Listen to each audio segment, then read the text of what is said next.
Great Wall от Litex Motors.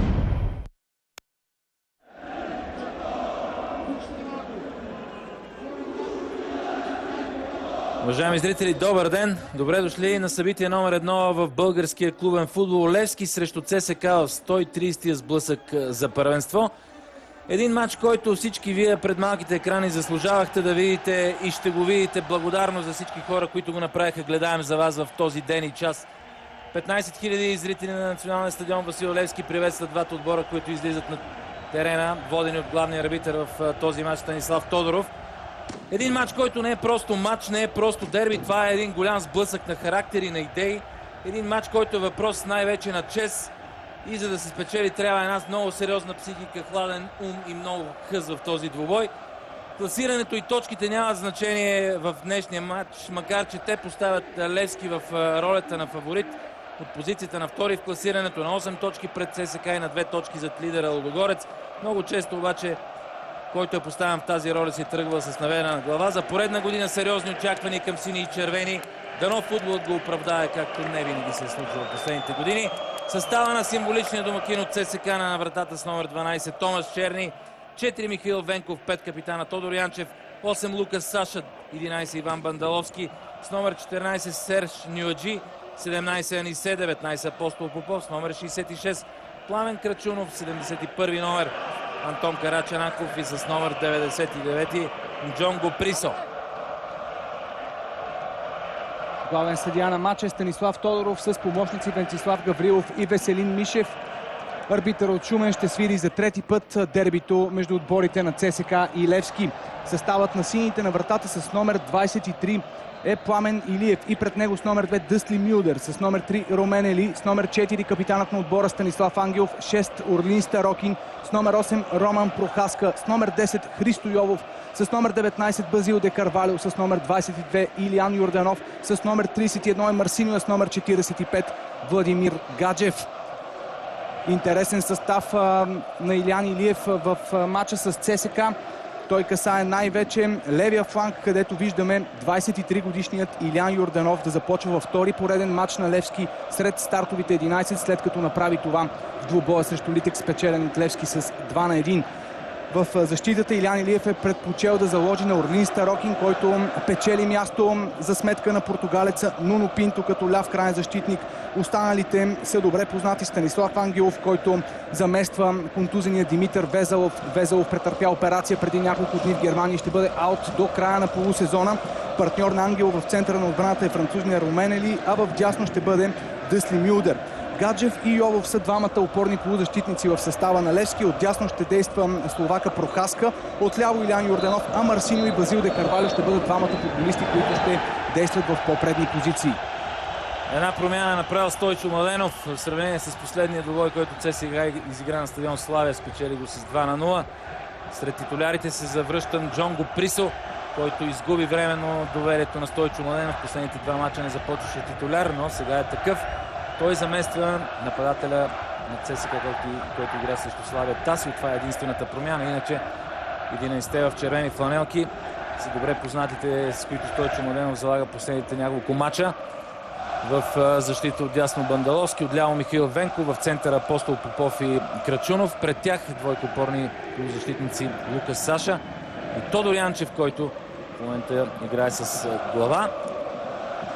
Пред тях отляво Карачанаков. Отдясно ще бъде Присо, който сега очакваше топката, но тя няма да стигне до него. А зад нападателя Анисе ще действа Нюаджи и двамата непрекъснато ще сменят местата си. В момента Нюаджи е в малко по-предни позиции от Анисе. Разчита Стойчо Младенов на бързо развитие на атаките на ЦСКА и това е една от причините Тасио да бъде оставен на резервната скамейка, който се отличава с една много сериозна физика като типичен централен нападател. Избира по-леките нападатели Стойчо Младенов в лицето на Анисе и Нюаджи, който сега се бори с Станислав Ангелов за топката. Определено Нюаджи ще води червената атака. Виждам, че в първите минути Анисе е зад неговия гръб. Кои отсъстват състава на ЦСКА? Няма наказани футболисти. Има един, който е контузен. Това е Костадин Стоянов. От доста време защитника на ЦСКА е контузен. Има един, който стана без картотек и се казва Мишел Платини. Атака на ЦСКА сега. Присо е изпреварен от Ромен Ели, който изчиства топката в тъч. Това е най-общо взето. Двата отбора с сходни постройки, нещо като 4-2-3-1. Макар че, разбира се, изпълнителите ще сменят местата си, предполагам, и в червено, и в синьо, най-вече за външните халфове Присо и Карачанаков за ЦСК. Това, което е интересно в състава на Левски, е позицията на Роман Прохаска. В отсъствието на Кристовал Рамос той ще действа именно под дясното крило. Прохаска в мачовете, които игра, повечето пъти беше в центъра като партньор най-вече на Гаджев. Сега Присо. Чиста игра срещу Присо, без спрям на границата на наказателното поле. Сега възможност за бърза атака на Левски. Нарушение. Извърши го футболиста с номер 11 Иван Бандаловски. Тактически фаул. Спря бързото изнасяне на топката от страна на Левски. Йолов към Ели.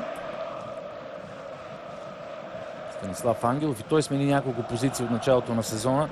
Иначе твърд титуляр, след като се върна на Герен от отбора на Анортозис. Станислав Ангелов, интересно име. Сега да видим тази атака на Левски, която преминава през Марсиньо и след това от ляво центриране. Греда, първа опасност за Левски още в началото. Удара в гредата и след това при добавката Марсиньо извади топката в аут, но това е първата сериозна опасност в този матч. От непосредствена близост беше този удар на Марсиньо, ми се струва с глава. Ето го още веднъж центрирането. Хубаво излезе Марсиньо, отклони топката, смени ъгъла от границата на вратарското поле. Добре разгърнаха сините тази своя атака. Хубаво бе центрирането на Илиян Йорданов, едно младо момче, което прави своя дебют във вечното дерби. В едва четвъртия си матч за Левски, след като дойде от Локомотив Пловдив. Той дебютира с гол в състава на Левски. Гол срещу Пирин Гоце Делчев. Това му е четвърти матч с синята фланелка, но хубаво се разгърна тази синя атака и първата сериозна опасност регистрираме още в петата минута на този матч. Сега армейците атакуват. Венков играе с топката. Потърси Антон Карачанаков. Дъсли Мюллер обаче стигна първи до нея. След това комбинира с Прохаска. Той продължава своя пробив по крилото. Отлична намеса на Саша Лукас, който успя да отнеме топката. След това Анисе. Няма нарушение според Станислав Тодоров. Играта продължава. Гаджев, този път фаулиран от Джонго Присо. Отбора на Левски с полузащитници като Йолов и Гаджев ще бъде принуден да атакува повече. Марсиньо сега отново към Карвалио. Той не успява да стигне до топката. Гаджев и Йолов и двамата не са типични опорни полузащитници. Именно това от една страна е опасност за Илян Илиев в средата на терена. От друга страна обаче предполага за един по-офанзивен стил на игра, който да бъде характерен с по-солидно владение на топката. Точно там е силата на ЦСК в средата на терена, където Янчев и Саша могат много добре да разбиват противниковите атаки. Карачанаков опита удар от дистанция. Станислав Ангелов блокира неговия шут. След това Венков продължава към Янчев. Той опитва да намери в дълбочина. Включили се Присо. Гаджев овладява към Старокин. Старокин подминава Бандаловски. След това десният бек на ЦСКА успя да се върне на позицията си. Непрекъсната ротация наблюдаваме в предни позиции за ЦСКА между Анисе, Нюанджи и Присо. Тримата сменят местата си през 1-2 минути, което със сигурност ще десинхронизира защитата на Левски. Йовов връща топката към Старокин. Отново Йовов вижда Станислав Ангелов. Плюс за Левски е присъствието на Станислав Ангелов в центъра на отбраната. Той може да помага при изнасянето на топката с подобни подавания, като това към Христо Йовов. Като цяло двамата вътрешни полузащитници на Левски са така по-технични, което означава, че при наличие на повече празни пространства техниката ще им даде превес, докато и Тошко Янчев и Лука Саша са футболисти, които здраво стъпват и при силовите единоборства ще имат така известно предимство. Това центриране прехвърли наказателното поле и стигне до Карачанаков. Той се бори с Прохаска, извършва нарушение. Карачанаков изгуби позиция на топката, послужи си с ръка и фаулира словака. Роман Прохаска на 23 години. Дойде през това лято от Спартак Търнава. Интересно, че в Спартак Търнава той играеше като ляво крило, а в Левски го налагат или като опорен халф, или като футболист, който да играе отдясно, както и в случая в днешния матч. Дъсли Мюлдер. По-бързия Карвалио излезе пред Тодор Янчев, успя да играе с топката. Сгреши обаче с паса към Прохаска. Михаил Венков успя да отнеме. След това обаче Нюаджи не намери продължение на тази атака. Все пак тъч в полза на ЦСКА. Михаил Венков, който ще хвърли тъча. Едно от новите попълнения. Дебют за него във вечното дерби. По 5 дебютанти има в двата отбора в момента на игрището, които правят дебют в синьо-червено дерби. Михаил Венков бе всъщност един от тях. Нюаджи. Бандаловски. Присо. Желание в действията на Присо, което в повечето случаи... Сега първи опасност за отбора на ЦСКА. Този път градата помогна на Левски, след като топката стигна до Карачанаков и той без да се колебае стреля с левия крак. Десният стълб на Пламен Илиев помага по една града. Добре започва този матч. 8 минути играят две гради. Това е една предпоставка за да видим днес резултатен двубой. Дано да продължат в същия дух двата отбора, тъй като резултатността в последните години обягва така и на ЦСКА или на Левски. Най-често срещаните резултати са по 1-0, 2-0, 1-1. Общо взето, но сега ето как стигна Присо. В последния момент чукна топката за Карачанаков. Мюлдер закъсня да го покрие. Използва това предимство Карачанаков и стреля добре. Имаше и реакция, разбира се, на вратаря Пламен Илиев, който според мен леко отклони топката, за да срещне тя градата. Общо взето много желание в двата отбора в тези първоначални минутки. Перфектна работа на Присо, който в тази ситуация ангажира вниманието на трима защитници на Левски, включително и Мюлдер, чиято зона остана свободна. Именно оттам дойде опасността, създадена от Карачанаков. Много хубаво начало на срещата, много агресивна игра в средата на терена и от двата отбора. Все още свежи футболистите се опитват да не оставят свободни пространства, да бъдат близо до противника си, дори когато са без топка. Марсиньо е сега с нея по лявото крило. Ето точен пример за това, че много внимават дефанзивните футболисти. Много близо беше Лукас Саша. Приближи се и успя да изчисти топката в странично хвърляне. Този път Янчев играе с глава. Присо прибран в своята половина около периферията на наказателното поле. Отбора на ЦСКА много е наситил тази зона и просто не се вижда свободно пространство за опасен пас от страна на футболист на Левски. Йолов е с топката. Дясно от него е Прохаска. Нарушение на Анисе.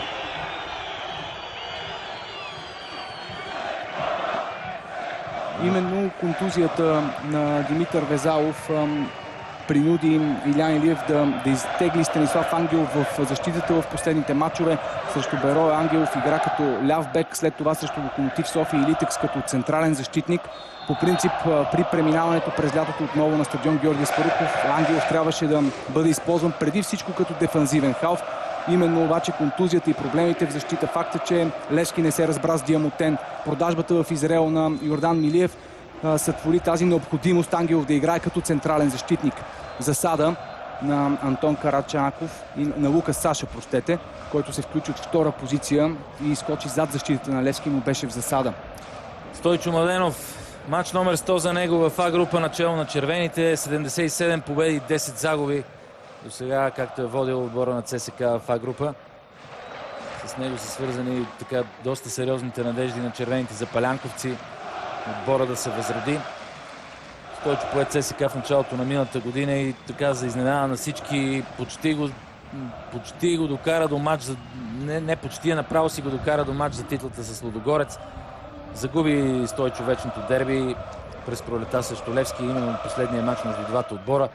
Спечелен от сините с 1-0 с гол на Кристовалдо Силва Рамос, който днес в днешния матч е наказан, след като получи червен картон в последния двубой срещу Литекс. А иначе с името на Стойчо Младенов, червените за палянковци помнят една от най-изразителните победи на ЦСКА срещу Левски в последните 10 години. 3-0 през 2002 година. Събитията се развиват в половината на ЦСКА. Нарушение срещу Илиян Йорданов. Точно до тъч линията. Много силно започва матча за Левски. Марсиньо, който се движи по цялата широчина в тази предна зона в атаката на Левски. Мюлдер! Много тежък удар на Мюлдер! Страхотен изстрел на холандеца. Хубав плътен удар на Дъсли Мюлдер. Ето го опонента на Стойчо Младенов в днешния матч. Илян Илиев на 44 години. Като футболист Илян никога не е губил от ЦСК, когато игра с фланелката на Левски. 7 победи, 1 равенство. Когато обаче се изправил като треньор начало на Берое, откъдето дойде в Левски и преди това на Черно море, никога не е печелил също червения съперник. 10 загуби, 1 равенство. Със сигурност Илян Илиев не е амбициран.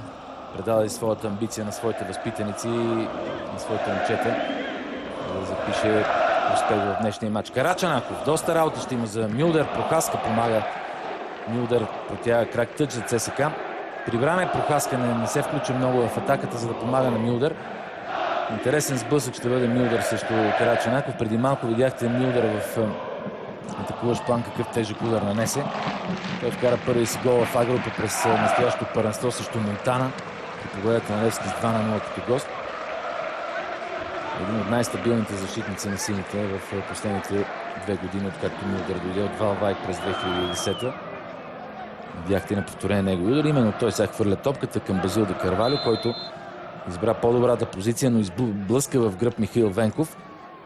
Нарушение в полза на ЦСК.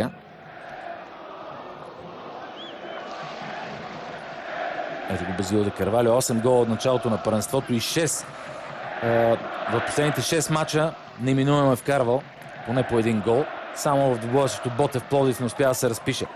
Присов сега обръща топката с глава към Нюаджи. Той ще достигне почти до място, където се изпълнява глав удар. И след това е центрирал от аут линията. Няма обаче никой в наказателното поле на Левски. Възможно за бърза атака, подхваната от Илиян Йорданов. Марсиньо, чиста игра срещу Марсиньо от страна на опитния капитан на ЦСКА Тодор Янчев. След това Бандаловски. Бандаловски засуети се там. Трябваше да намери по-добро продължение, но все пак това се случи, но с цената на нарушение. Недоволство в червено за този фаул на Лукас Саша.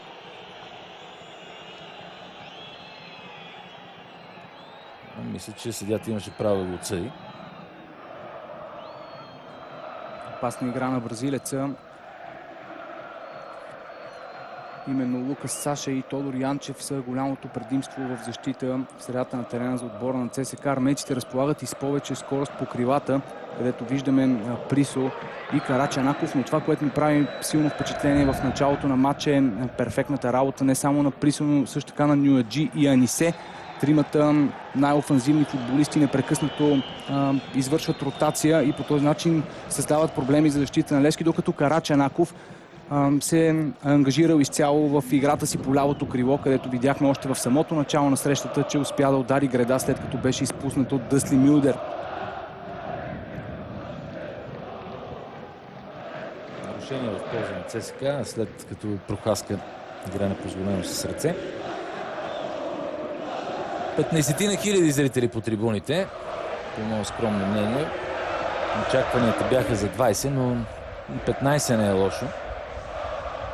Хубаво време в София в края на октомври. Един щастлив за ЦСКА месец, когато става въпрос за вечно дерби. Да видим дали и днес ще бъде така. Нарушение сега срещу Марсиньо. Общо взето равностоен матч в неговите първи 15 минути по една сериозна голова опасност пред двете врати. И в двата случая гредите помогнаха на отборите, които се защитават. Илян Йорданов влиза навътре. Чисто е спрян от Лукас Саша. Топка за Нюаджи. Тогуанеца с френски паспорт първите 5 кръга не можеше да играе за ЦСКА, след което той бе картотекиран и в последните 2 двубоя Стойчо Младенов разчита много на него. С добри изяви в последния матч срещу Славия. Явно добрата му форма и добрите игри, които показва, са наклонили везните днес да е титуляр. Разбира се, присъствието на Присо, за което говорихме в началото, също има своето обяснение. Нюаджи сега с глава чукна топката към Анисе. Янчев, Нюаджи, технична игра. В крайна сметка Карачанаков, топката му дойде в гръб, не можа да я продължи към Нюаджи. Сега възможност за бърза атака на Левски, празно пространство пред Марсиньо. В ляво Йорданов се включва и получава топката. Именно с комбинация между двамата стана една опасна ситуация за Левски. Сега ъглов удар, след като последен с топката играл футболист на ЦСКА. Тя бе центрирана към Базил де Карвалю. Базил де Карвалю няма гол срещу ЦСКА, когато играеше с екипа на Локомотив Пловдив. Интересна е неговата история и идването му в Левски. Всички много добре знаете как той щеше да дойде още през зимата. Получи се обаче някакво нещо, което и до ден днешен не стана ясно, свързано с контузията на Карвалио. Върна се той в Локомотив Пловдив. Вкара на настоящия си отбор, а през лятото премина в Левски. Ъглов удар за сините. Илиян Йорданов е за топката. Ето го и неговото подаване. Никакви проблеми за Томаш Черни. Сега има малко повече пространство пред Нджонго Присо. Камерунец е на дясното крило. Подхлъзна се. Гаджев успя да вземе позиция срещу него. Именно дясното крило е по-силното в този момент за отбора на ЦСКА. Там, където са Присо и Бандаловски. Двамата комбинират помежду си в тази атака. Старокин срещу Бандаловски. Бандаловски успя да центрира в наказателното поле. Там обаче беше Йовов. Бързо се развиват действията на терена. Марсиньо за Гаджев. Гаджев опитва дълъг извеждащ пас към Базил де Карвалио. Този път много добре застана Апостол Попов и просто не остави надежда на Карвалио за това, че може да играе с топката.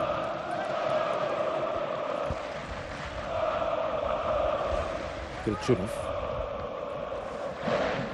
Дълъг пас за Нюаджи. Няма засада. Нюаджи сменя посоката. Владее добре топката. Срещу него опитният Станислав Ангелов. Тук е нарушение.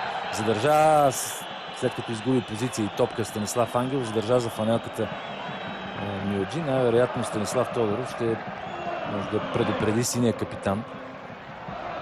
Станислав Ангелов, юноша на ЦСКА до 2001 година. Той се подвизаваше на българска армия. 33 мача, 1 гол за ЦСКА. След това нещо, което не се случва много често. Той премина на стадион Георги Аспарухов и заигра с отбора на Левски. Стана и 3 пъти шампион. Станислав Ангелов с сини отбор. След това, разбира се, поиграе в чужбина в отбори като Енергий Котбус, където направи една сериозна кариера. И по-късно престява на Нортозис отново в София на стадион Георги Аспарухов. Пряк свободен удар сега в полза на ЦСКА. Много малко са головете от свободни удари, от статични положения в нашото първенство. Почти не се сещам за някакъв много добър изпълнител на свободни удари. Карачанаков обаче има един гол. Той беше срещу Миньор, именно пряк свободен удар при победата на ЦСКА с 4-1. Остро центриране. Топката е отклонена с глава от Апостол Попов, но в аут. Това не беше удар, това беше центриране. Апостол Попов, и той има добри спомени от вечното дерби при победата на ЦСКА с 3-1 на стадион Георги Аспарухов. Тогава Апостол Попов кара гол за ЦСКА, по-късно си отбеляза и автогол, но като цяло тогава ЦСКА спечели с 3-1. Този матч със сигурност червените запалянковци с така сериозни радостни чувства се сещат за него. Тогава Левски беше в една много силна позиция, в ролята на фаворит, но много изненадващо загуби и то на собствения си стадион. Не се получи тази атака на Левски. Много добре беше подреден отбора на ЦСКА в защита. Йовов опита с дълъг пас да намери Дъсли Мюлдер на дясното крило. Венков сега изпълнява тъча. Лукас Карачанаков и тъч в полза на Левски. Мюлдер ще хвърля. Марсиньо е близо до него. Там е и Прохаска. Хвърлянето е насочено към Карвалио. Крачунов е близо до него. Също така и Лукас Саша. Лукас Саша непрекъснато запълва свободните пространства между двата фланга. Видяхме го от началото на матча няколко пъти да помага на Бандаловски при спирането на Йорданов. Сега беше в другата зона, там където са Прохаска и Дъсли Мюлдер. Нов тъч за Левски. Прохаска връща за Дъсли Мюлдер. Венков е срещу него. Йовов. Отново Лукас Саша се намесва и отнема топката. Възможност за бърза атака на ЦСКА. Присо побърза да потърси Нюаджи в предни позиции. Отлично движение за Руменели, френският централен защитник на Левски, който следеше внимателно движението без топка на Нюаджи и не му позволи да играе с нея. Ели. От него беше Старокин. Той предпочете да търси Илиян Йорданов.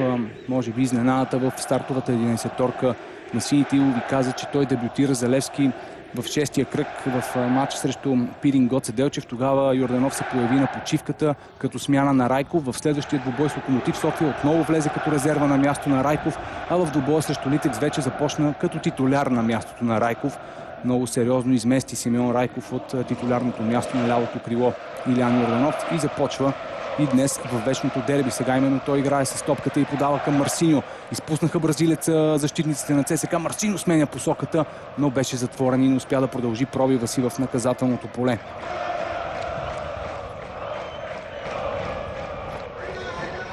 В 23-та минута именно Марсиньо създаде най-голямата опасност за Левски през първото полувреме, удряйки Греда още в самото начало на срещата. На 31 години е Марсиньо, не е първа младост и може би това е причината той да подпише едногодишен договор с Левски, но успява до този момент да запълни празнината, оставена след напускането на Дарко Тасевски.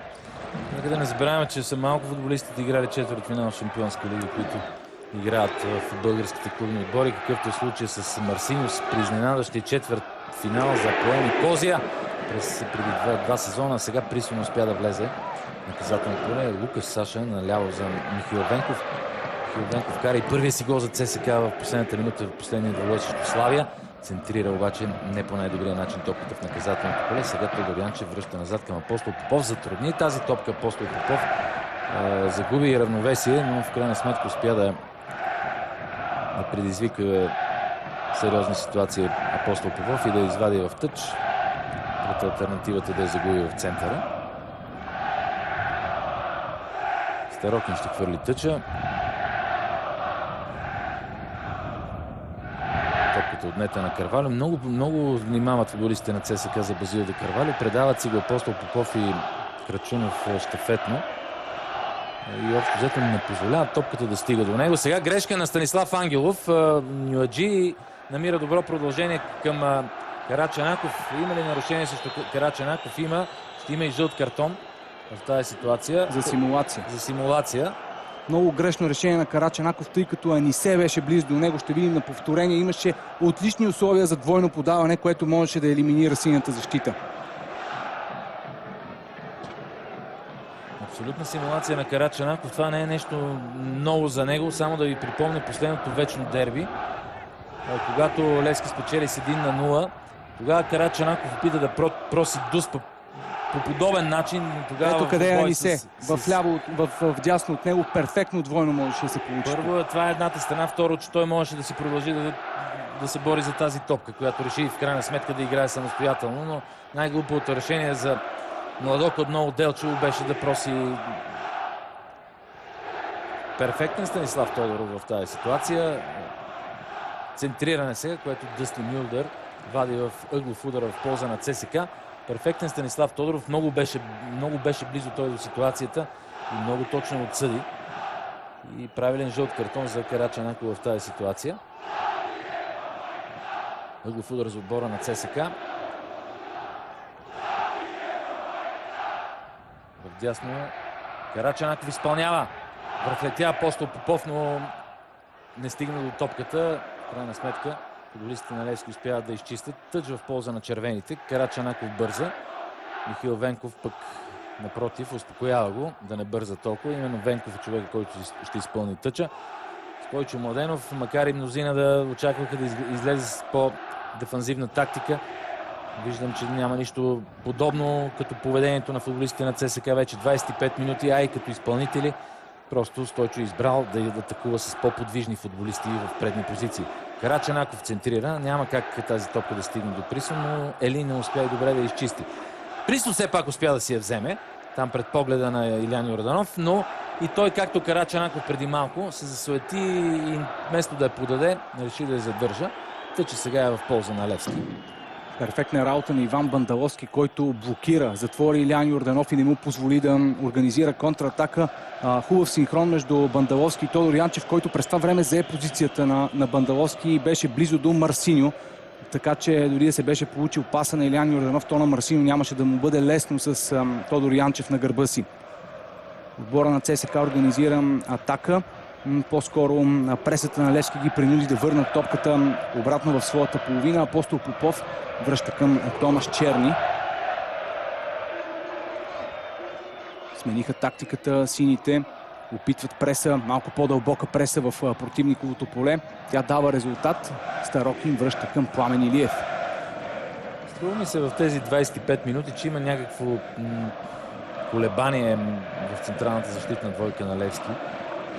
Ако има нещо, с което футболистите на ЦСКА да превъзхождат тези двама опитни защитници, в случая Ели, който сега е с топката, и Станислав Ангелов, това е младостта и бързината, които безспорно са на страната и на Нюаджи, на Карачанаков и дори на не първа младост футболист като Присо.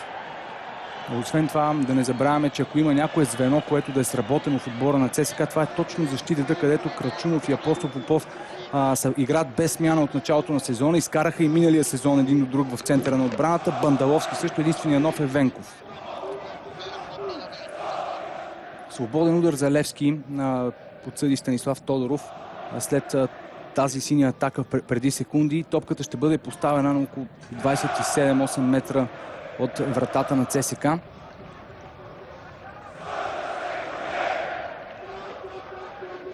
Йолов и Гаджев, може би са двамата футболисти, които биха могли да затруднят по някакъв начин Томаш Черни.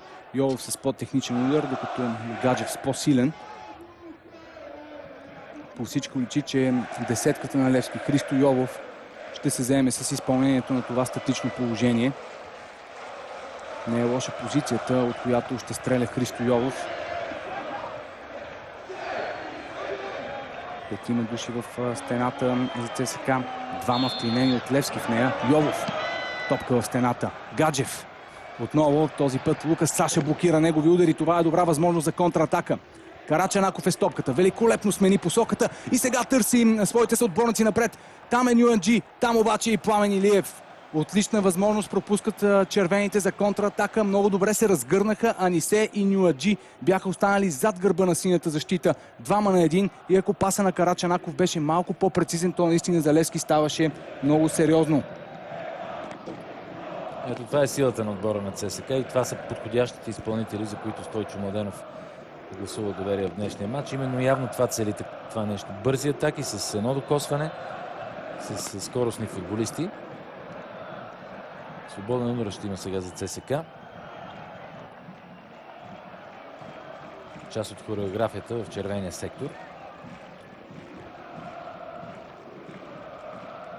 Всички най-високи футболисти, включително Апостол Попов и Крачунов, са в наказателното поле на ЦСКА. Щатни изпълнител на подобни статични положения. 20-годишният Карачанаков ще центрира топката в наказателното поле. Зад гърба на отбраната Бандаловски успя да играе. След това Ели изчиства. Йолов го прави по същия начин. Има съдийски сигнал. Нарушение на Крачунов срещу Христо Йолов. Много бързо Йолов пусна топката отново в игра. Подаването му към Илян Йорданов обаче беше неточно. Сега Йолов е с топката. Близо до него е Гаджев. Именно Гаджев получава към Ангелов. Дясно е Мюлдер. Получава холандеца. Пърнесе Карачанаков, успя да го затвори. А грешка на Владимир Гаджев. Очакваше Прохаска да се приближи към него и да получи топката на крак. Половин час вече измина от вечното дерби. 0-0, равностоен футбол и две много добри ситуации пред двата отбора. Удари, които срещнаха гредите. Марсиньо за Левски и Карачанаков за ЦСКА.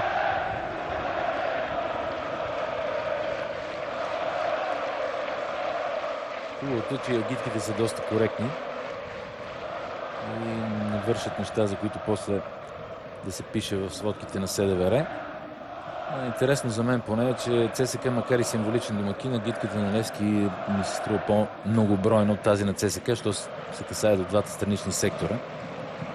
Ангелов към Ели. Сигурна топка назад към вратаря Пламен Илиев. Пламен Илиев, който миналия сезон през пролета бе провъзгласен за капитан от Иво Тонев. До голяма степен той спаси победата на своя тим в предишното вечно дерби. Тогава спаси много сериозни удари на Крачунов и на Жуниор Мораес, който играеше в състава на ЦСКА. Ангелов, сегашният капитан на Левски с топката, влиза в половината на ЦСКА. Към Гаджев. Дясно свободен е Мюлдер.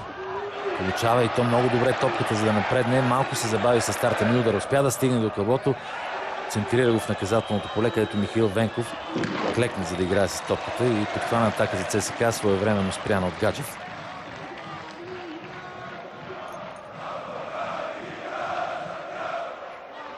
Отново изнесени напред футболистите на Левски. Затварят пространствата за противника си при изнасянето. Нюаджи, тук има нарушение. Много сериозен сблъсък на по-високия румен Ели. Нюаджи беше човека, който беше застанал по-добре. Той игра с топката, но след това Ели му върхлетя. Самия Нюаджи е доста слабиче като физика. Ето вижте как играе с топката след това.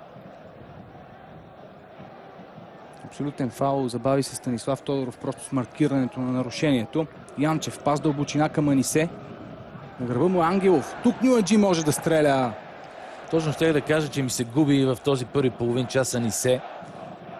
Но той отигра много добре тази топка. Просто изневери удара на Нюаджи. Иначе страхотен поглед за мадагаскареца към продължението на тази атака. Видя, че влиза от втора позиция Нюаджи и много добре му свали топката.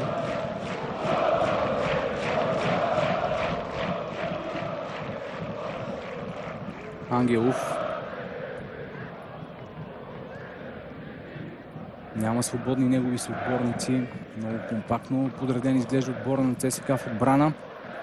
Ели отново за Ангелов. Гаджев е свободен в средата на терена. Ангел предпочита да потърси Марсиньо. Той връща топката към Владимир Гаджев. Добре смени посоката Гаджев и вече открива на крилото Йорданов. Центриране в наказателното поле. Черни лови. Много добре изнесоха тук сините. Хубави индивидуални действия от страна на Владимир Гаджев, но всичко започна от Станислав Ангелов и това е плюса в факта, че той е принуден да играе като централен защитник. Може да бъде използван спокойно при изнасянето на топката. Доста по-техничен от средностатистическите централни защитници в българското първенство е Станислав Ангелов. Много добре работи лявото крило на Левски в лицето на Илиян Йорданов. Не само защото от него дойде и първата единствено в този момент опасност, при която Марсиньо цели играта, но няколко пъти с добре взаимодействие с негови съотборници да успява да се открие. Не същото обаче важи за Прокаска от дясно. Сега отляво Карачанаков е в положение на засада. Малко по-рано тръгна Карачанаков. Но Мюлдър отново беше оставил доста сериозна дистанция между себе си и крилото на ЦСКА. Тук късмет за Левски, защото наистина много тънка засада. 10 метра беше дистанцията между Мюлдър и Карачанаков, а наистина засадата беше минимална. Ако малко се беше забавил от стръгването Карачанаков, Ели щеше да я покрие тази засада. Ти си прав, че Мюлдър не охраняваше по най-добрия начин Карачанаков. За втори път влиза малко навътре към вътрешността на полето и оставя Карачанаков зад гърба си. Добра игра на Лукас Саша. След това Присо не е съсредоточен. Късмет за него, че топката е в краката му в момента. Комбинира с Нюаджи. Отново Присо. Към Янчев. Отново топка за Карачанаков. Отново е свободен той по лявото крило. Дублиран от Михаил Венков и получава защитника топката. Венков се бори с Мюлдър. Чиста игра на Мюлдър. Успя да го спре с тяло. Добре застане. Извади топката в ъглов удар. И в интерес на истината, Венков почти нямаше вече какво да прави тази топка, освен да я центрира в наказателното поле от доста неудобна позиция. Ъглов удар в полза на ЦСКА. Един от показателите, които те превъзхождат Левски. Повече ъглови удари за червените от началото на матча. Центриране. Апостол Попов отклонява топката, но няма кой там да играе с нея. Все пак тя е запазена в пределите на игрището от Иван Бандаловски, който центрира. Но Орлин Старокин застава на нейния път. Още един ъглов удар. По отношение на ъгловите удари, Левски отбора, който изпълнява най-много ъглови удари от началото на сезона в А група, но в този матч ЦСКА ги превъзхожда. Тъч само сега след намесата на Илиян Йорданов. Топка за Присо, който просто на посоки изпраща в наказателното поле. Отново Мюлдър не прецени добре летежа на топката. Карачанаков се опитва да влезе между Мюлдър. Нарушение. Този път обаче нарушение и този път картона е в посока синьо за Мюлдър. Колеблив Мюлдър срещу Карачанаков в дефанзивен план. Това за мен е изненада. За трети път е надигран в ситуация 1-1 с Антон Карачанаков. Тук единствената възможност пред холандеца остана да извърши нарушение, тъй като Карачанаков нахлуваше в наказателното поле. А позицията, от която ще бъде изпълнен свободен удар, е перфектна за крилото на ЦСКА. Много се говори за проблемите в защита за Левски. Стана дума за това, че Милиев беше освободен през лятото, Диамотен също. Иво Иванов беше част от сделката, която докара Димитър Везелов от Стара Загора на стадион Георги Аспарухов.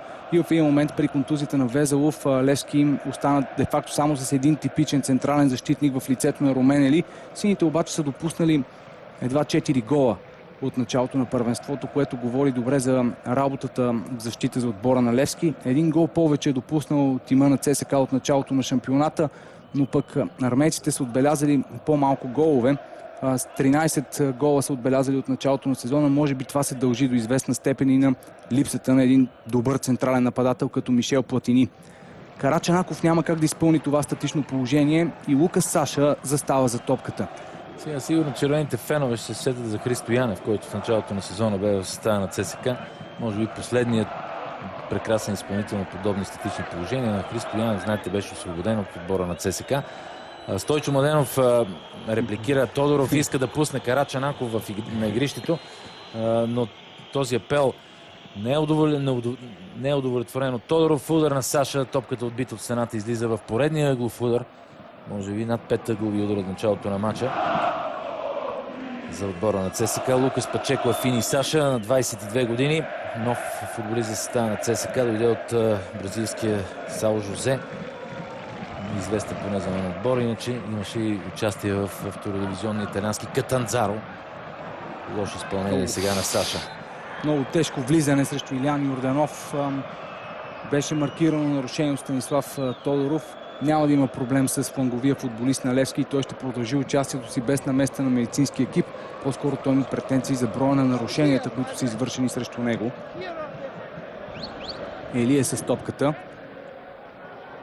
Французина предпочита да върне назад към Пламен Илиев, а той да подаде на Ангелов, който най-често изнася топката и я достави или за Гаджев, или за Йолов. Сега Ангелов към Ели. Много Ангелов. Надясно към Мюлдер. Нарушение на Антон Карачанаков. Върна се в игра на крилото на ЦСКА и веднага извършва нарушение. Само че и той потърпеш. Може би това се дължи и на фала преди няколко минути, когато Карачанаков беше фаулиран от Мюлдер. Сега отново сблъсък между тях. Първи изкрив дербито в 40-та минута след това нарушение на Карачанаков, който се държи за лявото си коляно. Ще има, може би, смяна. Да, точно това показва лекарския щаб на ЦСКА. Един от най-острите футболисти в титулярите на Стойчо Младенов ще напусне принудително играта в последните минути на първото полувреме. Антон Карачанаков оцели града в 8-та минута, изпроси си след това една симулация жълт картон, но общо взето сините фенове може да си отдъхнат сега малко, а Мюлдер казва със знак, че всичко окей, може би с него. Не така стоят нещата обаче с Карачанаков. Не знам, Ники, дали плод на този удар, който преди малко получи от Мюлдер, е тази контузия или сега се усложниха нещата след този фал, но ще видим в игра. Пакорар, ако не се лъжа. Не, Сержиньо. Сержиньо е човека, който ще влезе. Няма как да е Пакорар. Може би няма да има и промяна в подредбата на футболистите на ЦСКА.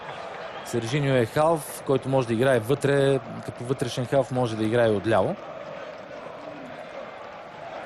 Много зле изглежда ситуацията с Антон Карачанаков. Аз си мисля, че той получи контузията преди минути, когато беше фаулиран от Мюлдер и действително се усложни положението си с нарушението, което извърши холандеца секунди по-късно. Сержиньо ще влезе в игра преди изпълнението на ъгловия удар за Левски. Сержиньо, който пристигна от Локомотив Пловдив, доста универсален футболист, който може да играе както във вътрешността на халфовата линия, така и на крилото, притежава отлично центриране и ще има възможност да вкуси от вечното дерби за първи път. Гаджев е за топката. Късо изпълнение на ъглови удар. Марсиньо отново за Гаджев. Този път Гаджев потърси Румен Ели. Най-вероятно заучено положение, заучена ситуация, която сините не успяха да изпълнят по най-добрия начин. Помощ черни. Роден е в Устина Лаве, чех, дошъл от отбора на Хамилтън, шотландския Хамилтън, иначе имаше на Сигма Моц. Имаше нужда от ЦСКА стабилен вратар, след като Райс Мболи напусна клуба и се върна в Русия. Ето го Сержиньо, който влезе преди малко, вече успя да се разпише той един път с фанелката на ЦСКА. Това се случи в двубоя срещу Етър, спечелен с 3-1 от червените. И той също така имаше проблеми да започне началото на сезона за отбора на ЦСКА. Знаете за първите 5 кръга, че доста футболисти нямаха право да бъдат картотекирани. След петия кръг Сержиньо бе един от тях, които се включи в отбора на ЦСКА. Другия Нюеджи, който сега играе с топката. Сержиньо именно първо докосване. Стига топката до Присо. Добро заставане на Ели. Разперени ръце от страна на Присо. Закачи главата на Ели. Нямаше умисъл в действията на Присо. Разбира се, няма да бъде санкциониран. Много по-добре се ориентира в движението на топката Румен Ели. Прецени по-добре траекторията и бе фаулиран от Нджонго Присо. Добро впечатление обаче остава отбора на ЦСКА в края на това първо полувреме. Много специалисти очакваха, че ЦСКА ще играе затворено. Челевски е фаворит, но за пореден път се убеждаваме, че разликата в точките, в класирането нямат абсолютно никакво значение в това дерби. Стойчо Младенов излезе с открита тактика. Не прибегна до услугите на още един вътрешен халф за сметка на някои от офанзивните му футболисти и виждаме, че това дава ефект. Той държи Левски сравнително далеч от своята врата. Това, което ми прави впечатление, е, че много сериозно се отразява отсъствието на Кристовал да Силва Рамос за Левски. Просто с него на терена сините са друг отбор. Дясното крило е напълно неутрализирано, а Прохаска в никакъв случай не може да замени португалеца. Нещо, което не знам дали ти направи впечатление преди малко, действието на Влади Гаджев. Значи един от най-коментираните футболисти, що се касае за участието му в днешния матч. Знаете, че правилата му бяха спряни след като получи червен картон в двубоя срещу Локомотив София, но бе реабилитиран именно за този матч.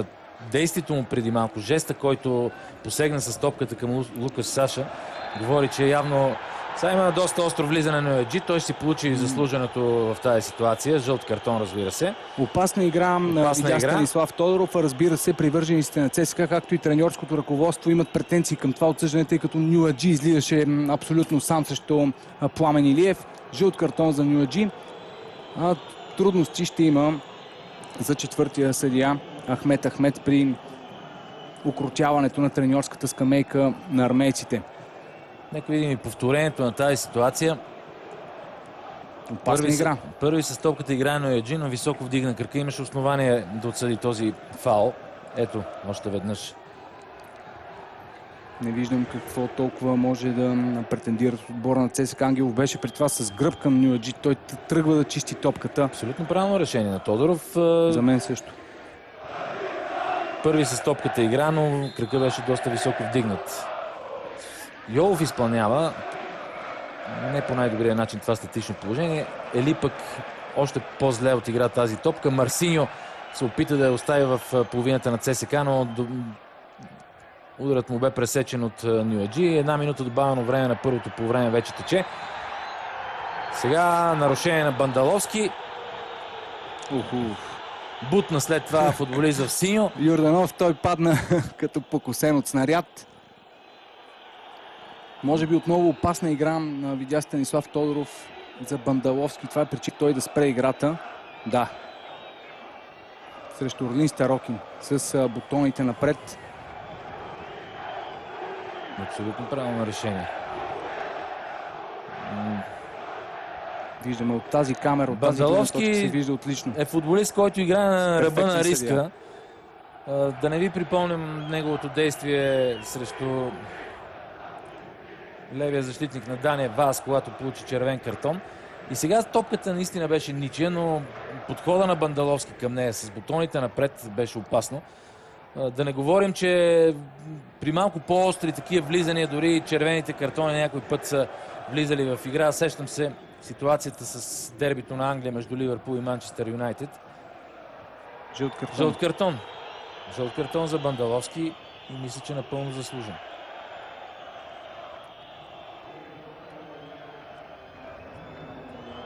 Жълт картон за Иван Бандаловски в добавеното време на първото полувреме. Тези два сблъсъка преди малко, този с участието на Нюаджи, леко не електризираха трибуните. Най-вече с червените запалянковци, които не са доволни. Ние можем да бъдем доволни от началото на това дерби, което започна с две греди на Марсиньо Залевски в 5-та минута и на Карачанаков в 8-та. След това головите положения секнаха, което не е изненада, разбира се, но заряда е на лице. Равностойно първо полувреме между Левски и ЦСК. Както Ники каза, отбора на ЦСК като че ли с една идея малко по-правилно играе и изглежда малко по-офанзивен. Но това в никакъв случай не значи, че има предимство. 0-0 след първото полувреме. Кратка рекламна пауза, след което към студиото на Ради Любомиров и неговите гости.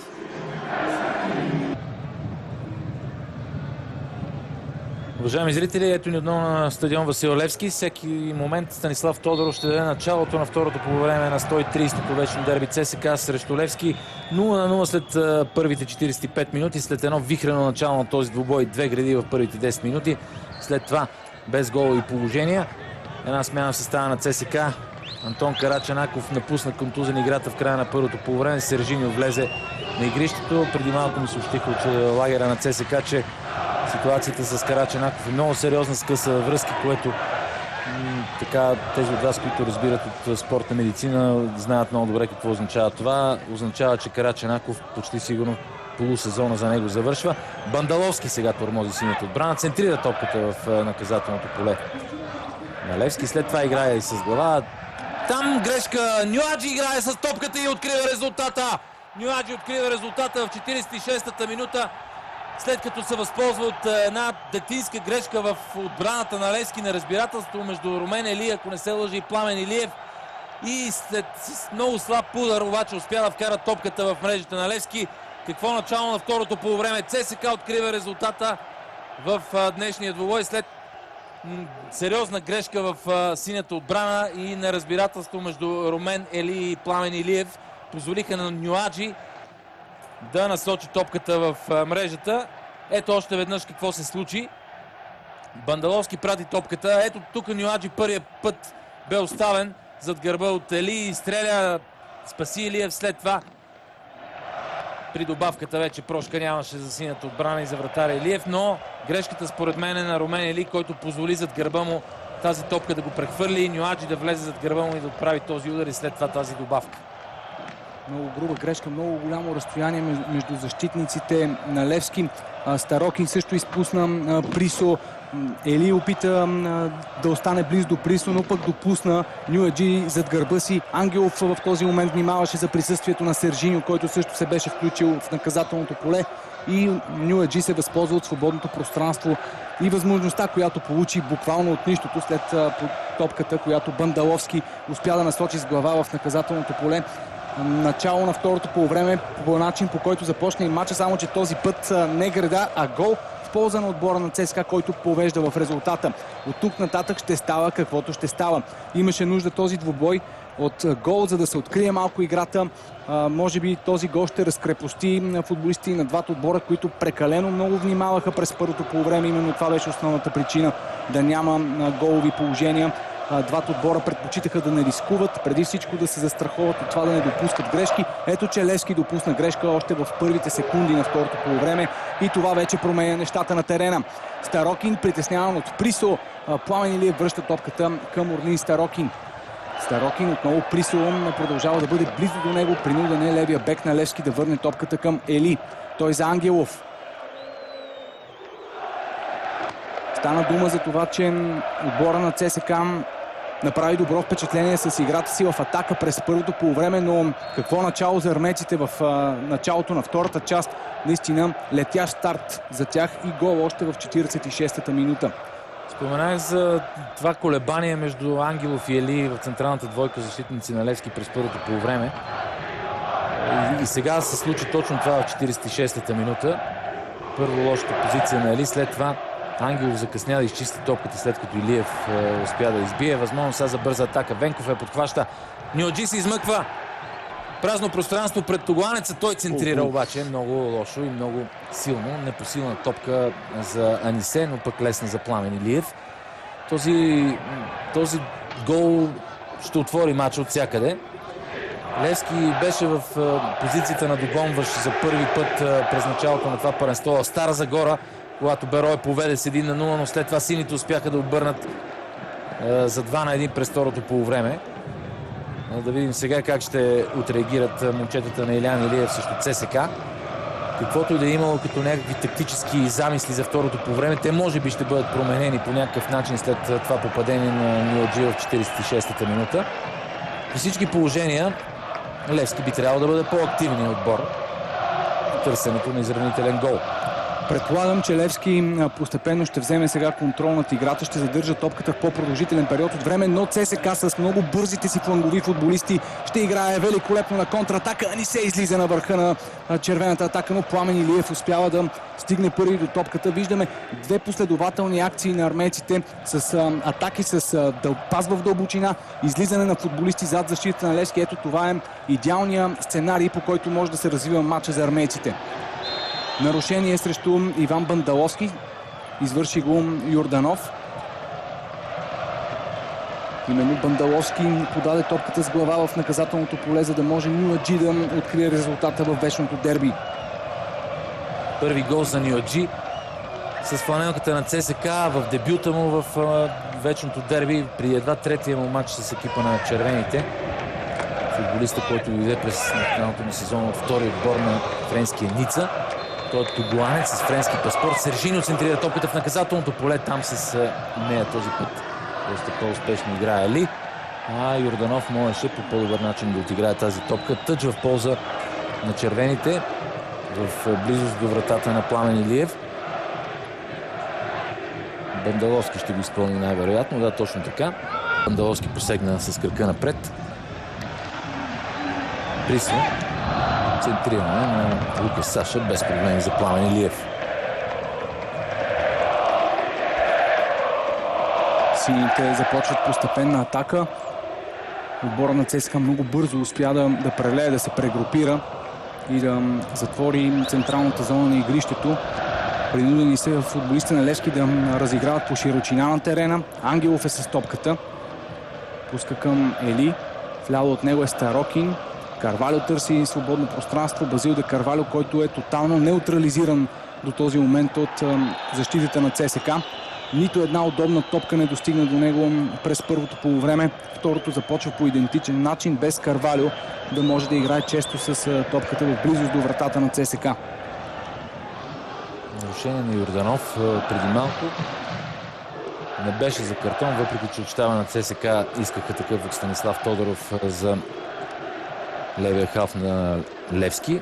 Много остър пас беше този към Анисе от страна на Присо, затрудни го.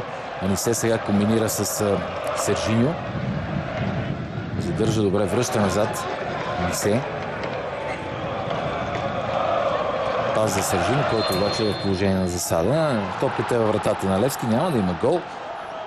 Флага беше вдигнат още преди да бъде осъществено това центриране.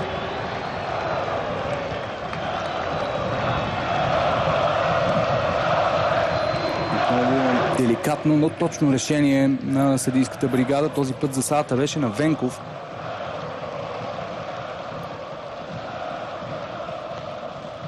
Гаджев за Станислав Ангелов. Има свободно пространство за него през центъра на терена. Опитва подаване в дълбочина към Йолов.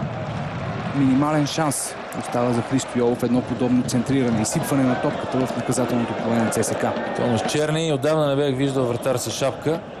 Явно слънцето му пречи в през второто полувреме, когато е точно срещу очите му.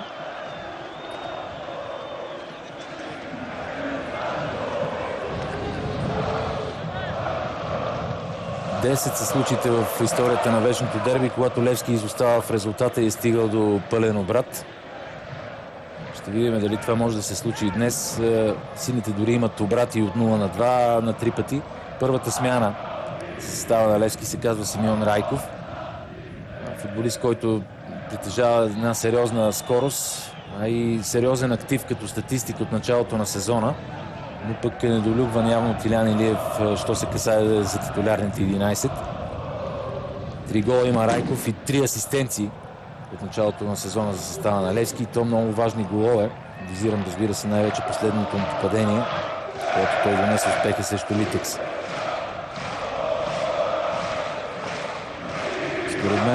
Според мен смяната е или Прокаска, или Илян Йорданов. Карвалио стига до топката в средата на терена. Двама футболисти са около него. Успяха футболистите на ЦСКА да отнемат. Бандаловски връща към Черни. Доста време му отне на вратаря, за да си нагласи топката, така че да може да изчисти. В края на кращата не го направи по най-добрия начин. Гаджев.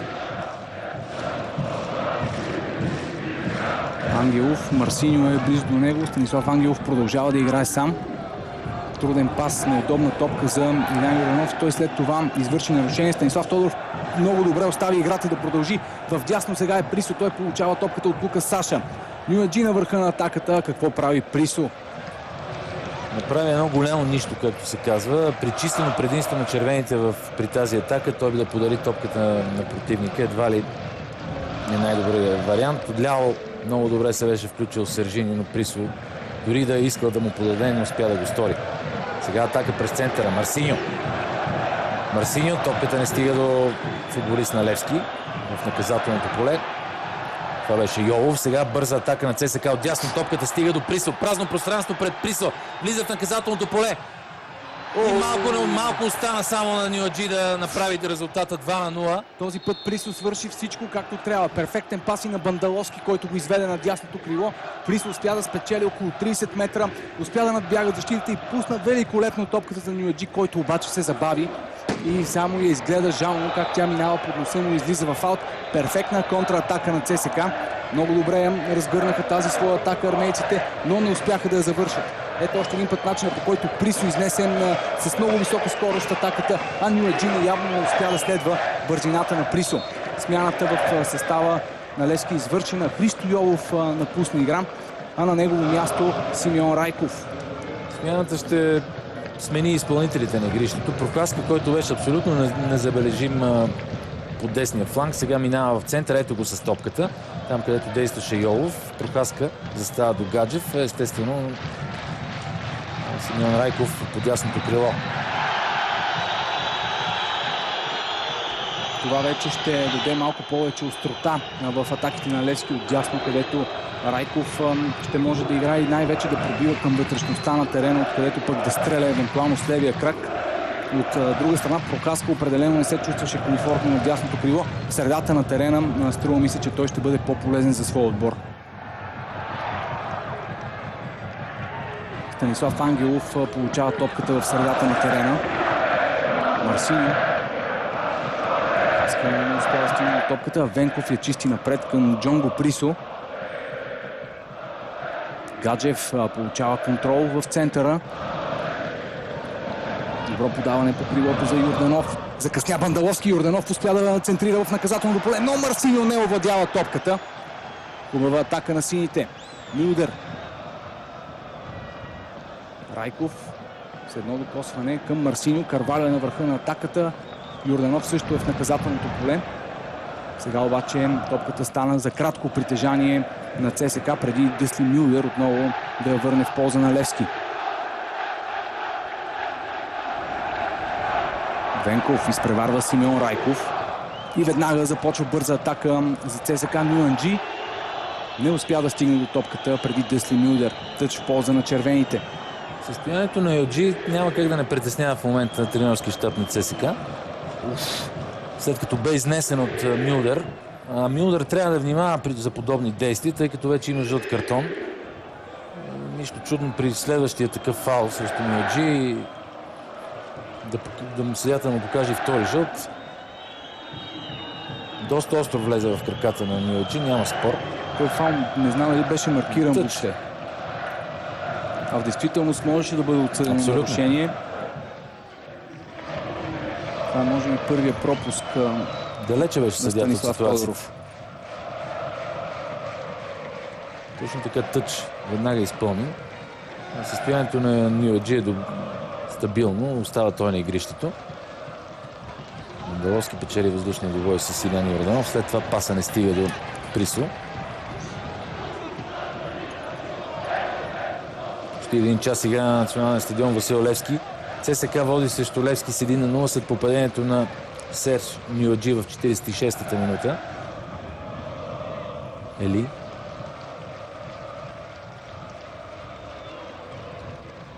Влиза в половината на ЦСКА, комбинира с Илян Йорданов.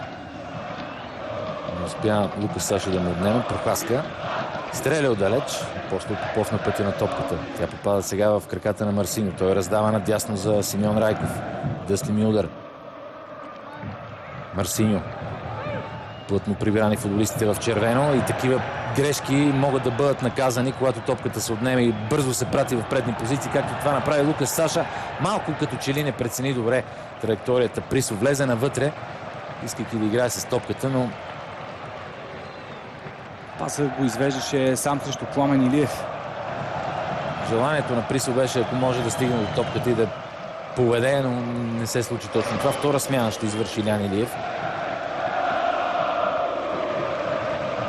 Жоао Силва, португалския нападател, който в този момент има 5 участия в състава на Левски от началото на първенството и 5 случаи влизал като смяна през второто по време. Сега също ще се случи така.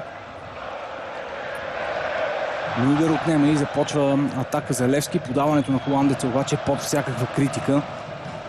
Много далече беше пласиран този пас и от Марсиньо и от Илян Йорданов. Нито един от двамата нямаше как да играе с топката.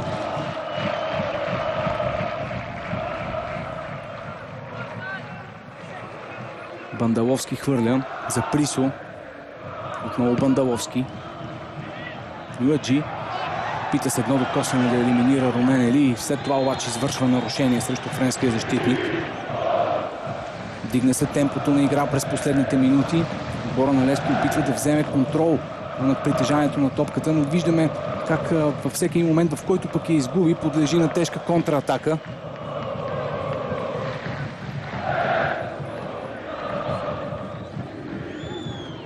Гаджев надясно към Милдър.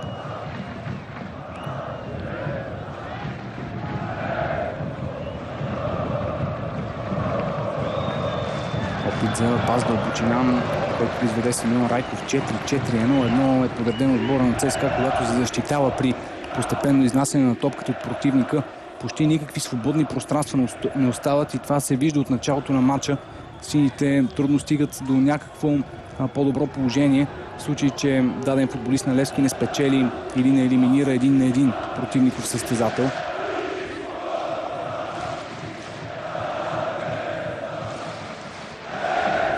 23-годишният Жоао Силва ще влезе в игра всеки момент.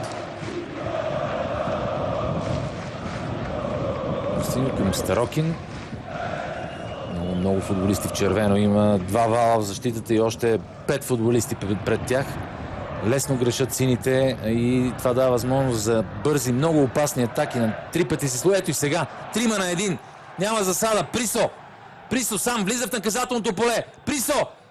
Този път сгреши Присо. Този път се забави и сгреши. Забави се и сгреши Сержиньо, който в момента прави някаква стойка там близо до гол линията. Ти да беше там и ти щеш да правиш тази стойка. Дори и аз да бях получил топката, щях да я вкарам. Присо не беше в засада.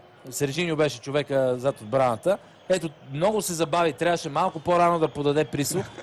И сега Сержиньо прави тази стойка от фолклора на инките. Точно пред вратата. Няма как. Присо е странен. Странен е.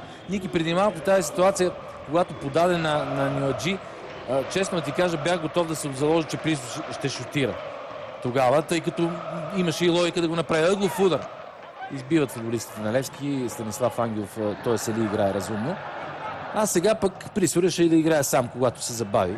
Странно. Странен футболист Джонго Присо. Илян Илиев преминава към схема 4-4-2 с двама типични централни нападатели в лицето на Карвалио и Жоао Силва. Сега Карвалио с много прецизен пас към Райков. Той опитва да отиграе топката с едно докосване.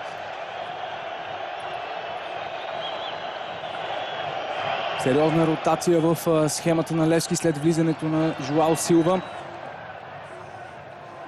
Остава Илян Йорданов да играе като ляво крило. Отдясно ще бъде Райков, в центъра Прохаска и Гаджев, но вече с двама централни нападатели. Жоао Силва и Базил де Карвалио. Тук Базил де Карвалио ни показа много добър поглед над играта. Видя включването на Райков отдясно, но начинът, по който Райков изигра ситуацията, в никакъв случай не беше задоволителен. Да, наистина приближаваше застрашително Михаил Венков. Засада сега на Карвалио. Но един опитен футболист винаги би прибрал топката и инерцията на Венков нямаше да му помогне всъщност в тази ситуация. Присо успя да вземе топката зад гърба на Старокин. И центрира този път без да се бави много, но центрирането беше обезвредено от Станислав Ангелов.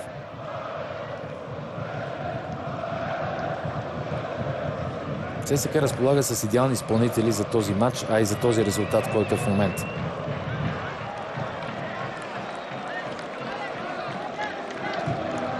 Със сигурност червените, ако не успеят да спечелят тази вечер 130-то дерби, Стойчо няма да бъде доволен от нереализирането на головите положения, които се откриха през второто полувреме пред червените. Карвалио. Чиста игра на Янчев. След това е задържан. Не е доволен Карвалио. Продължава така. Стойчо Младенов не е доволен пак. Слезе и скочи от пейката. Беше спортсменско действието на Базил де Карвалио. Също най-опитният футболист в А-група Тодор Янчев. 345 мача в А-група. Никой не може да се похвали с подобни участия от всички играещи футболисти в А-група. Иначе 257 мача от тези 335 с червената фланелка. Продължават проблемите за Левски при изнасянето на топката. Този път грешка на Ангел. Сега Нюаджи срещу Ели. Двама френски поданици, един срещу друг в наказателното поле. Ромен Ели печели персоналния двубой. Добре застана французина и принуди своя съперник да го фаулира. Поправи са Пламен Илиев. Вкара топката в гърба на свой съотборник. Със сигурност напрежението в състава на Левски е много голямо в тези минути. 2 точки изоставаха сините от Лудогорец след само едно равенство и 7 победи от началото на сезона, но много добре знаем какво означава победата или съответно загубата във вечното дерби. ЦСКА може да спре Левски в преследването на Лудогорец, така както пък през миналия сезон, през пролетта, Левски даде тон на серията от незадоволителни резултати за ЦСКА в шампионския дуел с Лудогорец. Да, именно тогава вечното дерби. Тогава ЦСКА не играл още в интерес, наистина да не загуби двубоя. След това последва и загубата от Миньори и естествено решителния матч с Лудогорец също бе загубен. Но понеже говориш за серии, за точки и класиране, общо взето, погледнем статистиката, този, който е в по-добра серия, обикновено губи и който е напред в класирането също. Добра игра на Бандаловски, затвори Прохаска. Нисе, фаулиране на Нисе. За последните 10 години ЦСКА не за последните 10 години, въобще ЦСКА е влизал 17 пъти като в по-предно класиране и е спечелил само 4 мача.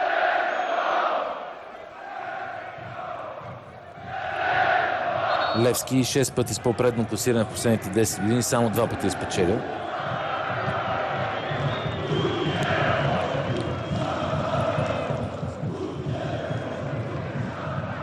Янчев за Присо.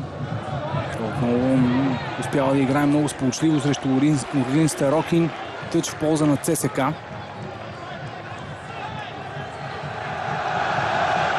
Тук и да говорим, може да взете добър матч за Присо до този момент. Разбира се и за Нюаджи. Много тормоза двамата отбраната на Левски. Път че не стигнем до Присо, но остава топката притежание на армейците. Тодор Янчев, Бандаловски. Нюаджи в наказателното поле. Там от втора позиция е Сержиньо, но и двамата са ниски футболисти. И предимството играе с ръце на Пламен Илиев му помогна. Венков пресече този пас на Мюллер.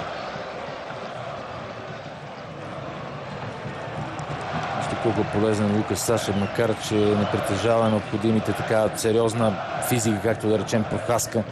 Много здраво стъпва. Ето го и сега. Чиста игра на Саша. Отне чисто топката на Прохаска. 4 на 3 за Сада. Грешно решение на Лукас Саша. Вдясно от него беше Присо, до него точно беше Анисе. Той избра да комбинира с Нюаджи. Разбира се, това в никакъв случай не омаловажава това, което казах преди малко за него. Точно в тези... Ето и за Садата. През това време Гаджев към Райков. Действията вече се развиват около наказателното поле на ЦСК. Там отлична намеса на Апостол Попов и поредна засада на Нюаджи. Много интересно, от началото на сезона видях една статистика, в която Базил де Карвалио беше изпаднал в засади горе-долу толкова пъти, колкото всички офанзивни състезатели на ЦСКА. Днес обаче нито една засада на Карвалио. Може би причината е, че нито едно подаване към него не е насочено. Той почти не играе с топката. Няма и как с оглед развитието на матча да има подобни, както примерно в посока вратата на Левски. Тези извеждащи подания в случай засада няма как да се случат сега. Напълно изолиран остава нападателя на Левски в този матч. Общо взето и през първото полувреме по-изгодните ситуации бяха създадени от футболиста, който играе зад гърба му, Марсиньо.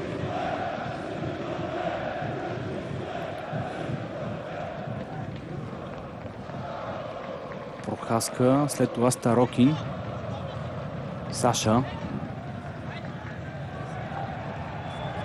Играта продължава. Ели търси Карвалио, изолиран и надигран този път от Апостол Попов. Отдясно е Присо. Старокин и Гаджев се опитват да го спрат, но не могат и Румен Ели не успя да спре включването на камерунеца. Сержиньо получава топката отляво. Хубаво двойно подаване. Сержиньо. Нарушение. Отлична възможност за ЦСКА. Пак Присо създаде суматоха, тръгвайки по ширина на игрището. Вижте колко добре се взаимодействат и Сержиньо, Анисе, технични футболисти. Идеята на Стойчо Младенов в днешния матч като че ли дава резултат. Ако през първото полувреме ЦСКА изглеждаше малко по-добре в атака от Левски, то през второто превъзходството има доста по-добре. Сержиньо, най-вероятно изпълнител на това статично положение. С екипа на Локомотив Пловдив. Пълно отбелязани гол от преки свободни удари. Да видим сега как ще му се получат нещата на португалеца. Удар с десния крак, топката се избива от стената. Попада в краката на Присо. Той взаимодейства в близост до Бандаловски. След това силен удар на Апостол Попов. Топката отбита.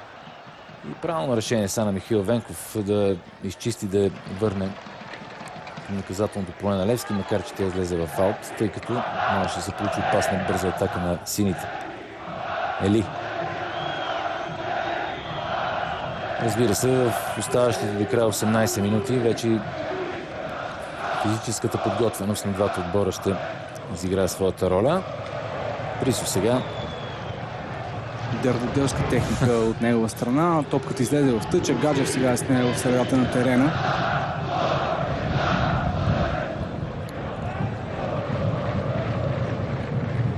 Жоал Силва за Илиян Йорданов. Трудно в купа от толкова армейски футболисти да се надиграеш ек с един, с втори. Няма как да ти се получат нещата, дори да преодолееш в първи момент един противник. Винаги той е бил подсигурен. Интересен играч е Жоал Силва, сега, който гардира топката и извършва нарушение. Стойчо Младенов вече е на игрището. Ахмет не се справи в ролята на четвърти съдия. Сумил Сокрот се заптява наставника на червените. Жоал Силва, нападател на 22 години, португалец, дойде през това лято в отбора на Левски.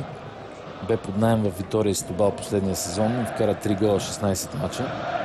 Преди това в Униао Лейрия, иначе беше собственост на английски Евертън, макар че, доколкото знам, няма нито един мач за карамелите.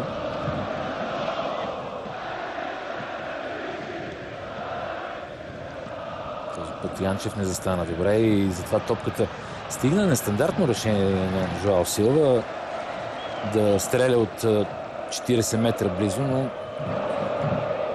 Видял излезли напред черни, но това не беше опит за прехвърляне, си беше удар.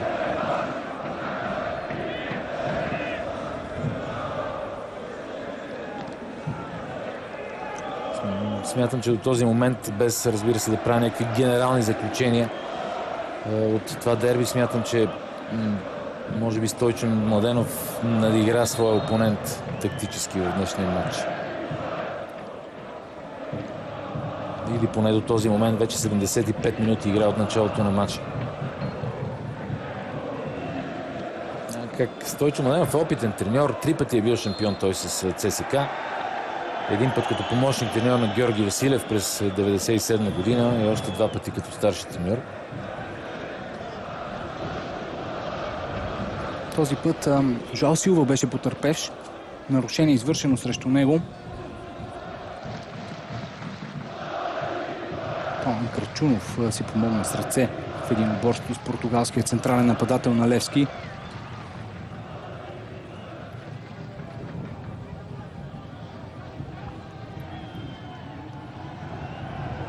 Повече от 27-8 метра е дистанцията. Без проблеми за Гаджев в тази дистанция, според мен, ако намери добре топката. Гаджев и Райков са двамата футболисти на Левски, които са за топката. Станислав Тодоров подрежда стената. Райков. Топката срещна на тялото на Крачунов. Джонго Присо успя. Това беше много грубо. Тук ще има картон. Трябва да спре играта. Трябва да спре играта съдията. И виждам червения цвят на картона. Не, жълт. Извади и двата картона. Видя ми се червения, но щеше да е пресилено, ако беше показал за подобно нарушение червен картон. Но жълт картон за Старокин. Гаменска проява на Старокин. Тя изразява безсилието му в този матч срещу Джонго Присо. Пореден епизод, в който камерунец успя да спечели топката и тук с това влизане напълно умишлено, целящо единствено да фаулира, да контузи противникови играч, Старокин може да получи друг картон. Кажа, че, да, точно това исках да кажа, че ако първенството е малко по-на запад, не е българското, това със сигурност би означало червен картон в тази ситуация. Лошото е, че западни съдии след това свират на българските отбори, когато те играят в... Да, и на националния отбор също, за съжаление. И се чудят какво става, защо се показват толкова картони. Нарушение срещу на Жоал Силва в атака. Смяна ще извърши Илян Илиев, трета последна. Ще видим Нуно Пинто в игра, а именно според мен Старокин ще бъде човека. Изгорямо бушона на Старокин преди малко, който е юноша на ЦСКА и сигурно играе с сериозна амбиция сега срещу отбор, от който е тръгнал за големия футбол. Присъствието на Старокин, разбира се, изненада някои хора сред титулярите. Нуно Пинто беше контузен в началото на сезона, след това последните 2 мача на Левски бе титуляр, но в крайна сметка Илян Илиев реши Старокин да започне двобоя. Той ще бъде заменен, няма спор. Излиза Орлин Старокин, на негово място Нуно Пинто. Това е офанзивна промяна, въпреки че става дума за смяна на ляв защитник. Нуно Пинто играе доста по-сполучливо в атака. Той е футболист, който непрекъснато покрива лявото крило. За сметка на това пък е не толкова полезен в защита в сравнение с Старокин и може би затова беше предпочетен Орлин Старокин да започне този матч. Сега вече включването на Нуно Пинто ще даде още малко офанзивна мощ на Левски. Сега ще видим дали Стойчо Младенов ще отговори по някакъв начин на тази смяна. Защото Джонго Присо не обича много да се връща в отбрана и ще стане доста сериозна ситуацията за Иван Бандаловски и той ще бъде атакуван и от Илян Йорданов и от Нуно Пинто, който ще го дублира. Само една смяна до този момент, принудителна за ЦСКА. Трите смени извърши състава на Левски. Ели към Станислав Ангелов. Дясно за Мюлдер. Опит да бъде намерен на Симеон Райков, притича от Крачунов и изчиства топката. Точно в полза на ЦСКА след намесата на Гаджев.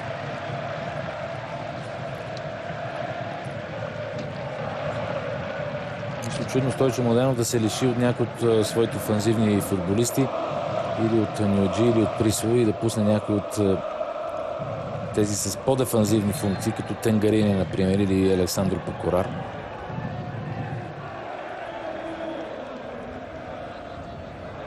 Венков изпреварва Райков. Първата топка бе спечелена от Ели. Сега няма нарушение. Няма нарушение, защото ако имаше такова, Левски щеше да остане с човек по-малко. Замесен в ситуацията беше футболиста, който сега играе с топката, Нуно Пинто. А иначе Прис оставаше сам срещу Пламен Илиев. Ангелов влиза в половината на ЦСКА, комбинира с Гаджев. Празно пространство пред Гаджев. Центрира. Това е най-чистото положение за Левски. Какво става там? Няма кой да вкара топката във вратата. Имаше и засада, според мен, или? Да видим дали засадата не е дигната за Жоао Силва, който бе близо до това да добави топката. Базил де Карвалио излезе сам срещу Черни. Не успя да насочи по най-добрия начин топката, но да видим неговото движение без топка в момента на подаването.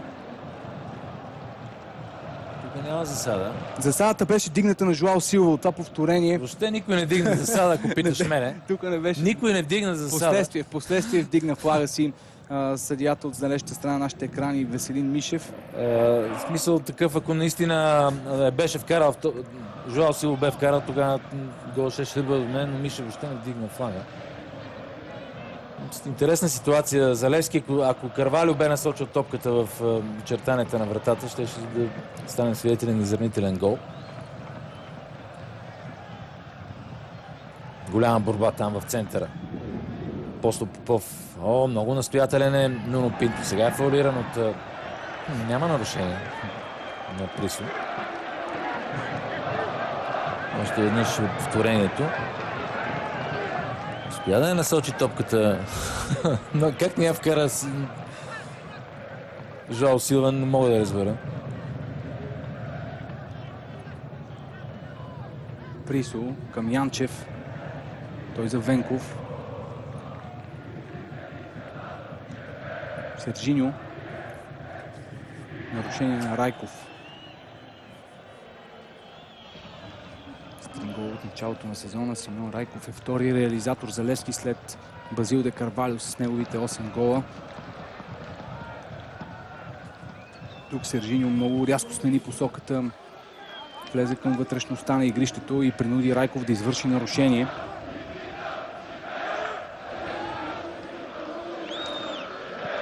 Сержиньо. Хубаво подаване в наказателното поле. Спасяване на Пламен Илиев. Отново засада обаче има. Вдигнат флаг за засада този път на Венцислав Гаврилов.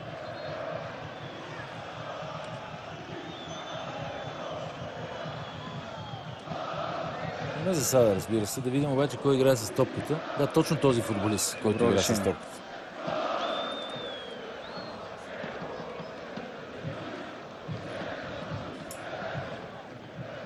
Смяна състава на ЦСКА. В игра ще видим Александро Пакорар, румънски футболист на 30 години, дойде от университета Клуж през това лято. Контузи се. Лукас Саша излиза. Много усилия хвърли Лукас Саша в днешния матч. Изпратен е с аплодисменти от червената публика. Александро Пакорар целта явно на Стойчо Младенов е да заздрави центъра, да може Пакорар да задържа малко повече топката.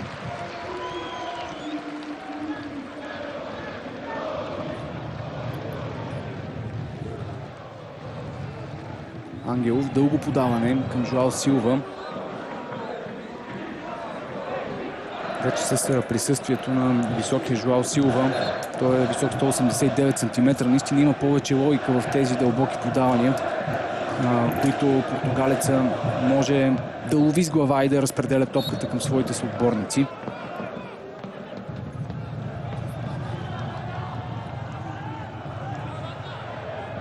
Пинто ще хвърля. За Силва, дублиран. Освен Янчев и Апостол Попов беше близо до него.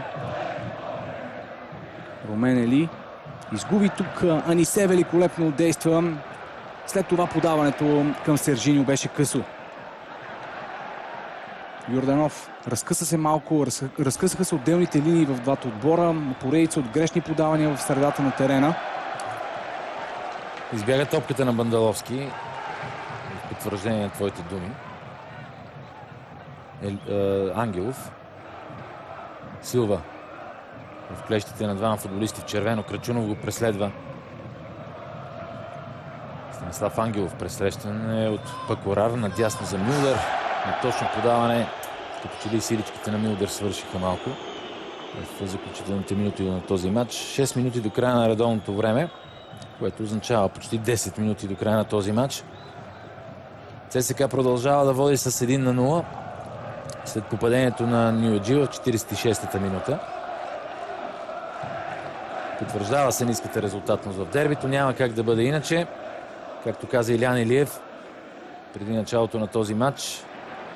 Да видим обаче сега какво ще измисли Силва. Центрира топката в наказателното поле. Бандаловски скача и успява да изчисти. Това е високо вдигнат крак и нарушение, което ще бъде съпроводено с жълт картон за Сержиньо. Тасио се готви да влезе. Това е решението на Стойчо Младенов. Пуска нападател. И вади нападател, вади и своя голмайстор. Връщам се на думите за Илян Илиев, който каза, че последните години дербито, страха от това да не го загубиш, властва над атакуващия футбол. Серж Нюаджи напуска игра на негово място Тасио. Серж Нюаджи, голмайстора на ЦСКА в днешния матч. Той можеше да реши нещата малко по-късно, ако беше с стотни от секундата по-бърз и беше засекал това центриране на Присо. Но като цяло се представи успешно в дербито. Не само заради отбелязания на гол. Сега отбора на Левски има възможност да изравни резултата. Райков е за топката.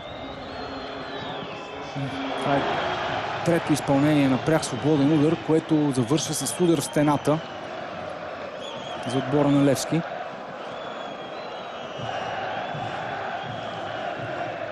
Удар за Станислав Ангелов. Тасио срещу него. Тасио ще му свалят гъщетата. Но иска да продължи. Ангелов обаче не го пуска. Има жълт картон, разбира се, в тази ситуация. Ангелов заложи на сигурното. Може без гащи да остане противник, но няма да бъде пуснат. Жълт картон и за Станислав Ангелов. За кръчето го беше фанал, за глезена. Много е мощен Тасио. Браво на Станислав Ангелов, че макар и с непозволени средства, все пак успя да го спре. А сега при подобни центрирания Тасио ще върши работа. Топката обаче се оказа непосилна за него, но пък попада на футболист на ЦСКА. Това е Пакорар. Стреля отдалеч, много хубав удар на Пакорар, но не точен. Хубаво решение на румънеца в численото предимство в сини и червени в наказателното поле на Левски. Това беше разумно.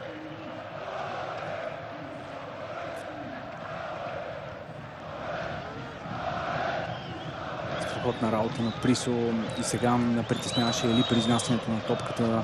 Много динамичен, супер енергичен и просто даде всичко от себе си в този матч. Освен, че създаде няколко добри ситуации, които не всичките от които изигра по най-добрия начин, то не можем да имаме забележки към движението му по терена, начина по който игра в днешното дерби. Още един жълт картон сега ще има. Той ще бъде за Алесандро Пакорар. Румънецът застана точно пред топката, за да не изпълни бързо гадже в този свободен удар. Не е за нарушението, а за поведението му след това. В 88-та минута тези трикове работят. Доста се пожълтя матча, защото се каса до жълтите картони. Хубаво е, че няма червен. Центриране на Нуно Пинто в наказателното поле. Михаил Венков изчиства топката с глава. Тя попада на крака на Пакорар. Той я изчиства в предни позиции. Гаджев връща близо. С трима футболисти на Левски зад отбраната. Ангелов. Много Крачунов във въздуха е безпогрешен. И сега възможност за бърза атака. Старта от място не е силно качество на Тасио.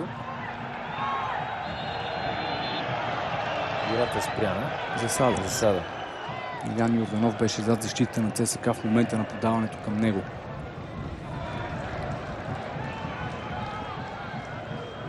Сега Станислав Тодоров ще предупреди Стойчо Младенов. Нищо чудно и да го изгони. Това беше крайно време. Аз не знам Въобще Стойчо Младенов как може все още да бъде на треньорската пейка след всичките му включвания в игра през целия матч. Последното изгонване на Стойчо беше при загубата от Лудогорец за двубоя, който реши титлата. Факт обаче, че Стойчо Младенов подреди отбора си по най-добрия начин. Още от стартовия състав, така също и много добре проведе целия матч. ЦСКА можеше да води с доста на по-добър аванс в тези минути, ако неговите футболисти бяха малко по-концентрирани. Кръчунов този път игра с топката, но същото не можа да направи Карвалю, който сега се обяснява с Апостол Попов. Вече сме в последната 90-та минута на този матч. Топката стига сега до Йорданов. Той е в наказателното поле. Паса беше за Силва. Топката остана зад гърба му. Възможност за бърза атака на ЦСКА. Янисе е несъсредоточен. Губи лесно топката. Стойчо Младенов пак е на игрището. Сигурно ще бъде изгонен до края. Стойчо Младенов е до тъчлинията. Коварен удар. Не е в очертанията на вратата. Стойчо е вътре. Хубав един нов план да видим, да ни го покажат. Гори в играта Стойчо Младенов, не само в играта, в смисъл отстрани на игрището, а и като изяви 3 минути добавено време, те вече тъкат. Доста толерантни към него бяха съдиите в днешния матч. Ако сега Станислав Тодоров спре играта и отиде да го изгони, това няма да отполза на Левски, тъй като ще се загуби време.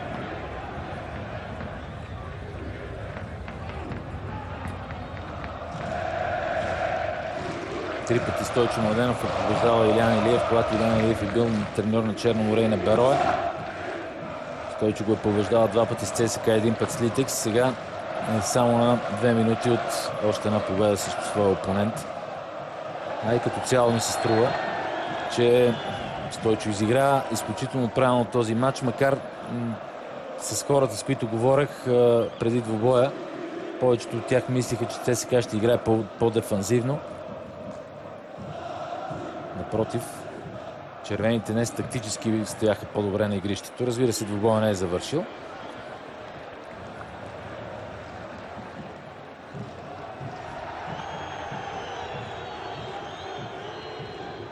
Много безидеен футбол ни демонстрира Левски. Тима, който влезе като фаворит в този матч.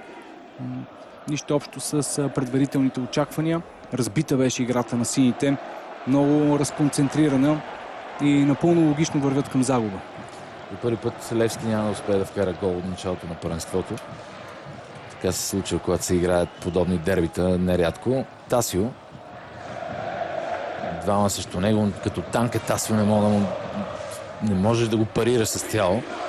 Задържат умело червените в заключителните минути на този матч. Апостол Попов сега с много рисковано връщане към черни.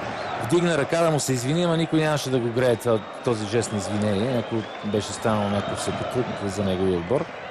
Нуно Пинто засилва, той пропусна топката. Тя отново е изчистена от Пекорар. 20-30, т.е. малко повече от 30 секунди до края на добавеното време.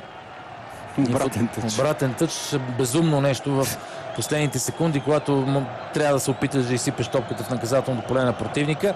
Абсолютно безсилие демонстрира. И ЦСКА мисля, че ще спечели този матч.